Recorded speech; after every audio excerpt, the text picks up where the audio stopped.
Good morning everyone. আজকে একটু সকাল সকালে অন্যরকম একটা ভিডিও নিয়ে চলে এলাম। আসলে প্রকৃতিতে এত সুন্দর সুন্দর জিনিস আছে, সেগুলোর থেকে চোখ ফেরানোই যায় না। তো আমি নিজে দেখার সাথে সাথে ভাবলাম তোমাদের সঙ্গে একটু শেয়ার করি। আশা করবো তোমাদের ভালোই লাগবে। তো পাশের বাড়িতে ঘুম থেকে উঠেই দেখি গাছে দুজন অতিথি এসছে। তো এদেরকে তো আমি চিনি, এরা কাঠঠোকরা। কিন্তু কি ধরনের কাঠঠোকরা সেটা জানার জন্য দৌড়ে ঘরের থেকে গিয়ে ছোট্ট বইটা নিয়ে চলে আসি। আর পশ্চিমবঙ্গে বহু ধরনের কাঠঠোকরা আছে। তোমরা দেখতেই পাচ্ছ আমার বইটাতে।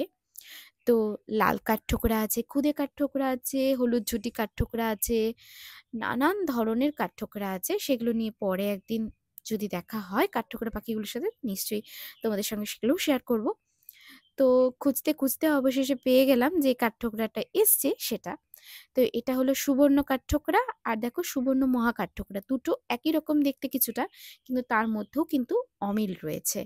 সেই অমিলটা খুঁজে বের করে বুঝতে পারলাম যে এটা সুবর্ণ কাঠঠোকরা। তো এরা জোড়ায় জোড়ায় থাকে। আর মেল ফিমেলটাও বুঝতে পেরে গেছি। ওপরের দিকে যেটা আছে, দেখো লাল ঝুঁটির ওপরে একটু কালো কালো ছিটছিট আছে, সেটা কিন্তু ফিমেল। আর একজন ছিল মেল। তো মেলটা এখন উড়ে গেল, ফিমেলটাই এখন গাছে বসে আছে। তো এই জিনিসগুলো দেখতে আমার ভীষণ ভালো লাগে, তাই তোমাদের সঙ্গেও শেয়ার করলাম। কেমন লাগলো অবশ্যই জানিও।